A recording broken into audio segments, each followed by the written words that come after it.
অলোকা যেন কোনো মতেই টের না পায়। একবার যদি ও টেরটি পেয়ে যায় না, আবার তোকে ঘরে নিয়ে গিয়ে শেকল বন্ধ করে দেবে। তখন তোর আর ফুটবল খেলাটিও হবে না, আর তোর বিয়েটাও আমি আটকাতে পারবো না রে মা। দেখলে তো মনে হয় বাচ্চা ছেলে, নাক টিপলে দুধ বেরোবে। হ্যাঁ, এত দাদু মশার মতো হাবভাব কিসের আপনার? হ্যাঁ, এই কি বললে? আমি দাদু? তুমি একটা পাকা মেয়ে, তুমি যেচে পড়ে আমার সঙ্গে ঝগড়া করতে এসছো। ছোট ঠাকুরপো, যদি কলকাতায় দেখা হয় আমি ক্ষমা চেয়ে নেব। সোদপুর তো কলকাতার কাছেই শুনেছি। আর এই রুমালটাও ফেরত দিয়ে দিতে পারবো। শুনেছি রুমাল রাখা নাকি ভালো নয়, ঝগড়া হয়। এমনিতেও যা ঝগড়া হয় ওনার সাথে। কিন্তু মামা যে বলল কলকাতা অনেক বড় জায়গায়, যদি ওনাদের সাথে দেখা না হয়, আমি তো ওনাদের বাড়িও চিনি না। এই দিদি, ও বাবা, কি হলো? একা একা কি কথা বলছিস? না না, কিছু না। বলছি, আমার জিনিসপত্র এনেছিস? এই তো বাবা যেভাবে বলেছিল, মায়ের চোখ আড়াল করে সমস্ত কিছু নিয়ে এসেছি। যা ভয় করছিল না, যদি ভূতে টুতে ধরে নিত। ভিতর ডিম। জয়ে, এই মুখপুরি মেয়ে, ঘর ভেতর কি করছিস রে? ভাত রাঁধবে কে? দিদি তুই তাড়াতাড়ি এই জিনিসগুলো লুকিয়ে ফেল, এনে লুকিয়ে ফেল। ঠিক আছে। জয়ে,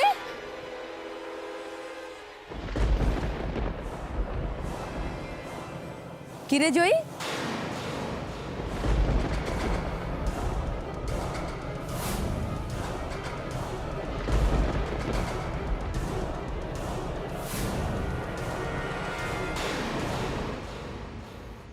গোবর? জেঠুমনিকে গোবর ছুঁড়ে মারলো? তবে আর বলছি কি, রিবু কিন্তু ওই মেয়েটাকে একদম সহ্য করতে পারে না। ও, তার মানে ছোট ঠাকুরপো আয়নার সামনে দাঁড়িয়ে দাঁড়িয়ে ওই মেয়েটার সাথেই কথা বলছিল, আর আমি প্রথমে ভেবেছি ভূত।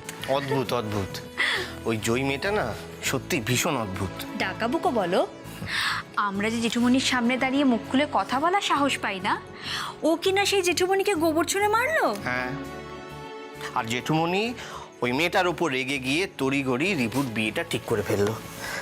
এখন ভালোই ভালো রিবুর বিয়েটা শেষ হলে আমি বাঁচি। বলছি শোনো না, ছোট ঠাকুরপোর বইয়ের মুখ দেখে আমরা কি দেবো? তুমি কি দিতে চাও বলো? মানে দেখো, আমি তো প্রভিডেন্ট ফান্ডের টাকাটা তুলতে যাবো ব্যাংকে, সেই টাকা। না না, আমি বলি কি, প্রভিডেন্ট ফান্ডটা থাক। আমাদের বিয়েতে আমার মাই দুখানা বালা দিয়েছিল না, একটা বালা তো আমি রুম্পায়ের জন্য রেখে দিচ্ছি, আর একটা বালা বরং ছোট ঠাকুরপোর বইয়ের মুখ দেখে আমরা দিয়ে দিই। এটা তুমি কি বলছো চুমনি? এটা হয় না। এটা কি করে তুমি নিজের গায়ের গয়না খুলে দিয়ে দেবে? শোনো না, তুমি জেদ করো না। বলছি দেখো, আপন জনেদেরই তো দিচ্ছি, ছোট ঠাকুরপোর বউকেই তো দিচ্ছি। তুমি জেদ করো না, তুমি আমার কথা শোনো। আমার এই একটা বালা তুমি কালকে নিয়ে গিয়ে শাখার কাছে নিয়ে যাও, নিয়ে গিয়ে পালিশ করি। আরো কথা শোনো। অর্জুন, ইন্দ্র, রিবু, মেজো বৌমা, কোথায় তোমরা? নিচে নেমে এসক্ষুনি। এই কি ব্যাপার বলো তো?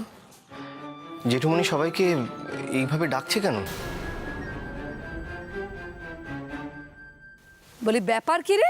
হ্যাঁ, কি ব্যাপারটা কি? ভাই বোনে ঘরের মধ্যে গুজুর গুজুর ফুসুর ফুসুর কি করছিসটা কি? ওরে বাবা গো, বাবা রে, এই কি হলো? আসলে ওই কাঠ পিঁপড়ে কামড়ালো গো। পিঁপড়ে? তার মানে ঘরে পিঁপড়ে ঢুকেছে? ওরে বাবা রে, কি লাগলো গো? তার মানে তুমি ভালো করে ঘরটা পরিষ্কার করোনি? এই জয় শোন, একদম মনে করিস না যে তোর বিয়ে হচ্ছে বলে গায়ে হাওয়া লাগিয়ে ঘুরে বেড়াবি। একদম কাজে ফাঁকি দিবি না, তাহলে কিন্তু আমার থেকে খারাপ কেউ হবে না, মনে রাখবি। জয়ী, ওরে বাবা রে, ওরে বাবা রে, কি ব্যাপার বলতে কিনে? দাঁড়াচ্ছিস, বসছিস, আবার বসলি কেন তুই? না, আসলে পায়ে খুব ব্যথা করছে গো মামি। বলি ব্যাপারটা কি? হ্যাঁ, একবার পায়ে পিঁমড়ে কামড়াচ্ছে, একবার পায়ে ব্যথা হচ্ছে, হচ্ছেটা কি দেখি আমি। না না, ঠিক আছে ঠিক আছে, ঠিক হয়ে যাবে, সত্যি বলছি ঠিক হয়ে যাবে, এমন কিছু হয়নি। কই গো বাবলুর মা, খেতে দেবে নাকি? আচ্ছা যাচ্ছি যাচ্ছি, হাত মুখটা ধো, আসছি। ওরে বাবা রে, ওরে বাবা রে, আমার একটা কথা কান খুলে শুনে রাখ জয়ী, আমার সঙ্গে কোনো চালাকি করতে আসিস না, তাহলে কিন্তু পার পাবি না। হ্যাঁ, যদি আমি দেখি না যে আমার সাথে কোনো রকম চালাকি তুই করছিস, তোর জন্যে এই বাড়ির দরজা সারা জীবনের মতো বন্ধ হয়ে যাবে জয়ী। না না, মনে রেখে দিস কথাটা। আমি ভাবতে পারছি না যে আমাদের বাড়িতে এই ধরনের ঘটনা ঘটলো, কারো কোনো খেয়াল নেই, কারো কোনো চিন্তা ভাবনা নেই। আরে বাবা, কি হয়েছে? চেঁচামেচি করছো কেন? কি হয়েছে? কি হয়েছে কি? তরিতের হাতের বোতলটা দেখেছো?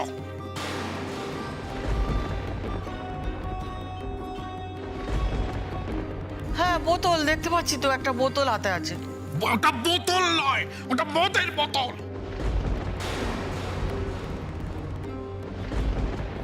তরিত আমাদের বাড়ির বাগানে ওই বোতলটা পেয়েছে। আমাদের বাড়ির বাগানে মদের বোতল কি করে এলো?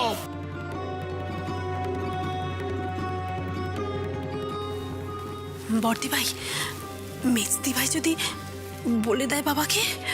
কালকে যা ওকে বলেছি, তারপরে তো এখন আর মুখ খুলবে বলে মনে হচ্ছে না। তুমি কি শিওর? চুপ করে থেকো না, চুপ করে থেকো না। বলো, মদের বোতলটা এলো কি করে বাড়িতে? আমাকে জানতেই হবে, আমাকে জানতেই হবে যে আমাদের বাড়ির বাগানে মদের বোতলে।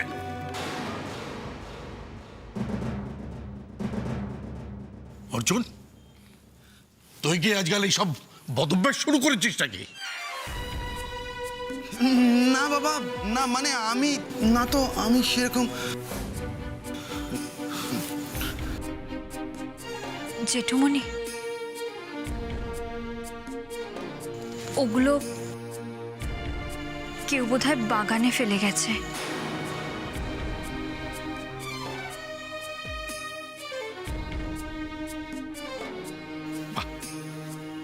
বাবা, আমাদের বাড়িতে একজন বাইরের লোক এসে মদ খেয়ে সেই বোতলটা বাগানে ফেলে গেল, এটাই তো তুমি বলতে চাইছো? তোমার বাড়িতে এতগুলো লোক ছেলে, কেউ কিছু দেখলে না? একটা দিন আমি বাড়িতে ছিলাম না, একটা দিন বাড়িতে ছিলাম না, আর বাড়িতে একটা ভূতের আড্ডা বসে গেল। সত্যি ভারী অদ্ভুত ব্যাপার তো। বাগানে বাইরের লোক ঢুকে গেল, তোমরা কেউ টের পেলে না? তরিতদা, বাগানের দরজায় কি চাবি দেওয়া ছিল না? না গো ছোদ্দা, কাল রাতের বেলায় আমি ছিলাম না তো ঘরে। ওই বড়বাবুকে বলে আমি বনগা গেছিলাম পিসিকে দেখতে, শরীর খারাপ তো, সেই লেগেই তো। মেজো বাবা, কালকে রাতে তুমি বাগানের দরজায় তালা লাগাওনি? আমি যদি বলে দিই আমি তালা দিয়েছিলাম, তাহলে জেঠুমনির সব সন্দেহ বর্দা ভাইয়ের উপর গিয়ে পড়বে, অশান্তি আরো বাড়বে সংসারে। কি হলো? কি হলো চুন্নি? জেঠুমনির প্রশ্নের উত্তর দাও। তুমি কালকে বাগানের দরজায় তালা দাওনি?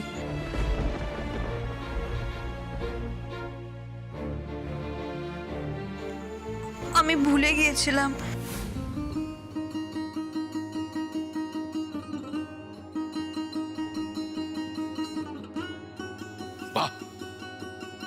বাবা, আমি এতবার ফোন করে বললাম যে বাড়ির সদর দরজায় যেন ভালো করে তালা লাগানো হয়,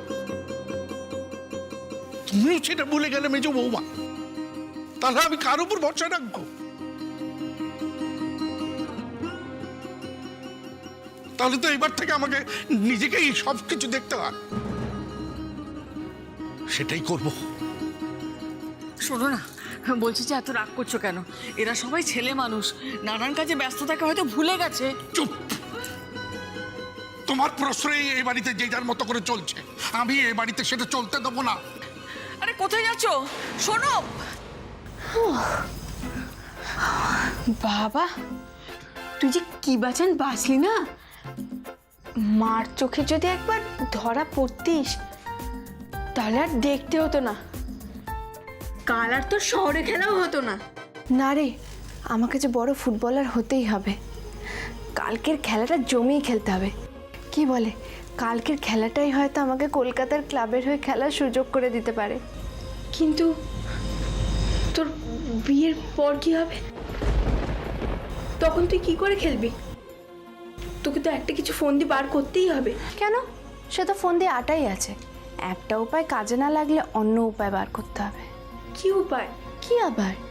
কলকাতায় পালানোর ফন্দিটা। অত বড় শহর, কেউ কি আমায় সাহায্য করবে না? তোর তোকে ওখানে কে সাহায্য করবে বলতো? কলকাতায় কি আমাদের কোনো চেনা লোক আছে নাকি? শহরে গিয়ে বড় কোনো ক্লাবে ফুটবল খেলার স্বপ্ন দেখো না। ক্লাব পলিটিক্স তোমরা গ্রামের লোকেরা জানো না আর বোঝো না। তুমি জানো ওরা তোমাকে কেউ উঠতে দেবে না, আর যদি তোমার পায়ে একবার চোট লাগে তাহলে খেলার সাথে সাথে জীবনটাও নষ্ট হয়ে যাবে। পায়ের চোট তোমার মনটাকে পুরো বিষিয়ে দেবে।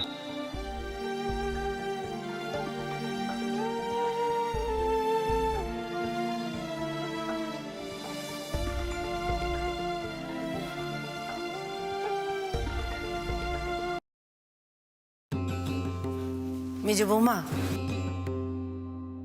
আজকাল এত ভুলো মন হয়েছে কেন মেজো বৌমা? ছি ছি ছি ছি, তোমাদের জন্য আজ দাদার কাছে ছি। চলো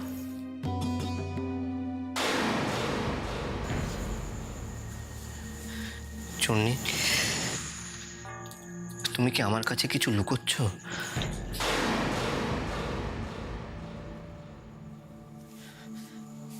না না, বলো আমাকে, কারণ আমি জানি যে এই সংসারের সমস্ত খুঁটিনাটি তোমার নজরে থাকে। এত বড় ভুল তুমি করতেই পারো না, আমি জানি সেটা। সত্যি করে বলো, তুমি কি কাউকে আড়াল করতে চাইছো? ঘরে চলো, সব বলছি।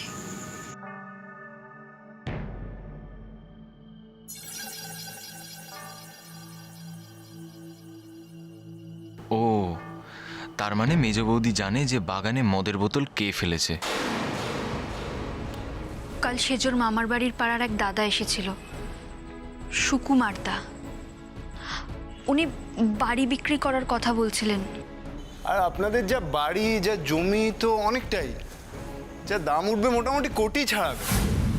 তা আপনি এত কিছু জানলেন কেমন করে? আসলে আমি একজন ছোটোখাটো প্রমোটার আর কি। বাড়ির দাম, জমির ভ্যালুয়েশন মোটামুটি জানি। সে কি? আর তুমি বা আমাকে সকাল থেকে কথাগুলো বলনি কেন? আসলে তোমরা ফেরার পর থেকেই তো ছোট ঠাকুরপুর বিয়ের আলোচনা হচ্ছে। সেসবের মধ্যে আমার মাথা থেকে একদম বেরিয়ে গেছিল। ওই বোতলটা দেখে আবার মনে পড়লো। তো ওই বোতলটা এলো কোথা থেকে? কাল ওই ভদ্রলোক আর বড়দা ওদের ঘরে বসে মদ খাচ্ছিল। মেজ বৌদি, তুমি এত বড় সত্যিটা বাবার থেকে লুকোলে? দেখো ছোট ঠাকুরপো, জেঠুমনি জানতে পারলে রাগ করতেন। রাগ করাটাই কি স্বাভাবিক নয়? বড়দা ভাই কিন্তু ভালো করে জানে যে বাবা এই সমস্ত জিনিস বাড়িতে পছন্দ করেন না। তবু কেন বাড়িতে এই সমস্ত আসর বসে আমি তো বুঝি না। আর চন্নি, তুমি ওদের বারণ করনি? কি হলো বলো, বারণ করনি? বড়দা ভাই গুরুজন, আমি ওনাকে কি করে বারণ করতাম? না না, বড়দা ভাই যেটা করেছে সেটা অন্যায়। আমি এক্ষুনি যাচ্ছি ওর সাথে কথা বলতে। ছোট ঠাকুর আমার কথা শোনো। বাড়িতে একটা শুভ কাজ, এখন আর অশান্তি ডেকে এনো না। জেঠুমনিকে কিছু জানানোর দরকার নেই। কি বলছো বলো তো মেজ বৌদি? ও এত বড় একটা অন্যায় করেছে আর আমি চুপ করে থাকবো? শোনো, মাঝে মাঝে সংসারের শান্তির জন্য চুপ করে থাকতে হয়। তোর মেজ বৌদি একদম ঠিক বলেছে। শোন না, তুই এই বিয়ের মধ্যে আর এই প্রসঙ্গটা তুলিস না, হ্যাঁ? কাল পরশু থেকে তো আত্মীয় স্বজনরা আসতে শুরু করবে, ঠিক আছে?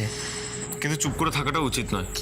আমি জানি যে বাবা খুব শক্ত ধ্যান ধারণার মানুষ, কিন্তু এটাও অস্বীকার করা যায় না যে ওনার ডিসিপ্লিনই আজ আমাদের সংসারটাকে ধরে রেখেছে। আমি এই বিয়েটা করতে চাইনি মেজদা ভাই, শুধুমাত্র বাবার চাওয়াকে সম্মান করে আমি এই বিয়েটাকে মেনে নিয়েছি। রিপু, আমি জানি সেটা। বর্দা ভাই ভুল করেছে, খুব বড় ভুল করেছে। সংসারে যদি একবার ঘুণ ধরে তাহলে ভাঙনটা সেখান থেকেই শুরু হয়।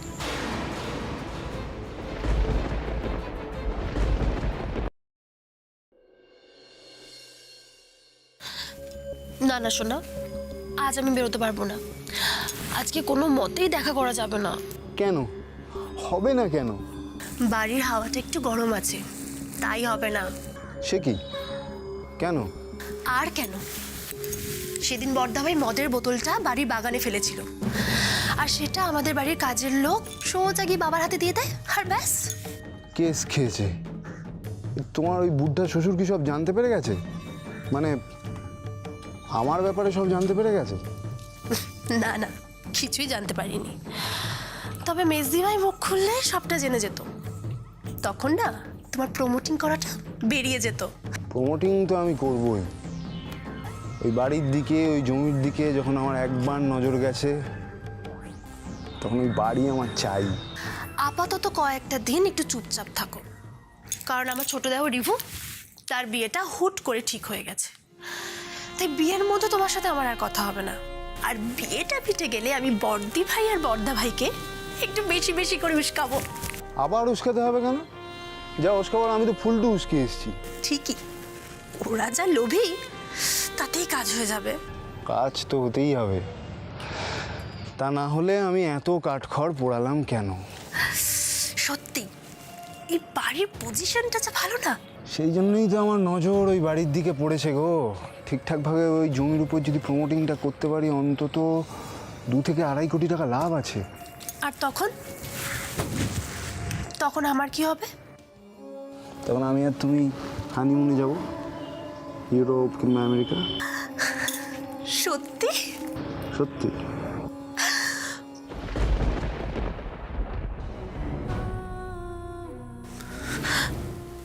কিন্তু আমার তো এখন অগ্নির সাথে ডিভোর্স হয়নি। আমি তোমাকে বিয়ে করব কি করে? তোমার ওই ফুটবল পাগলা বর যদি সারা জীবন না ফেরে, তাহলে তুমি বসে বসে বুড়ি হয়ে যাবে। কখনো না, কখনো না, কখনো না। কিন্তু 7টা বছর না গেলে কেউ তো ওকে মৃত বলেও ধরবে না। 6 বছর তো এমনিতেই কেটে গেল, আর 1টা বছর দেখতে দেখতে কেটে যাবে। শোনো, আমি এখন রাখছি। আর এই কটা দিন আমি ফোন না করলে তুমি আমাকে ফোন করো না। সাবধানে থেকো।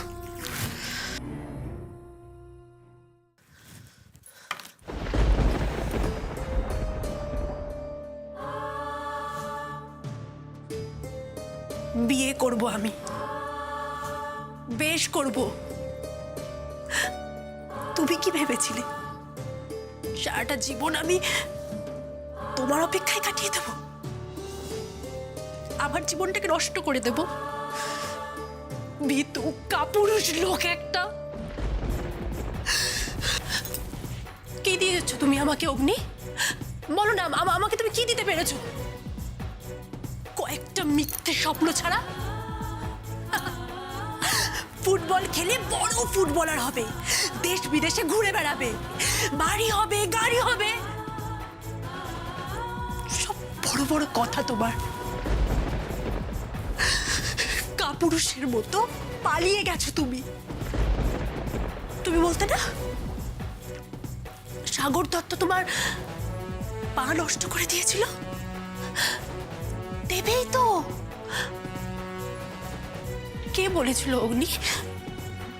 কে বলেছিল তোমাকে অত সৎ হতে, অতটা সততার পরিচয় দেখাতে? তোমাকে কে বলেছিল? কে বলেছিল সাগর দত্তের বিরুদ্ধে যেতে? কে বলেছিল? দেখো, সাগর দত্ত এখন ফুটবলের বিরাট বড় কর্মকর্তা, আর তুমি সব হারিয়েছো, সবটা। সততা, সততা, সততা, সততা দিয়ে কিছু হয় না অগ্নি। সততা দিয়ে কিচ্ছু হয় না, কিচ্ছু কিচ্ছু কিচ্ছু হয় না। এই দুনিয়ায় জীবনটা চালানোর জন্য চাই টাকা, অনেক অনেক অনেক টাকা চাই, যেটা তুমি কোনোদিনও রোজগার করতে পারবে না। কোনোদিনও না। You are a loser, you are a loser Agni, you are loser, loser, loser, loser, loser.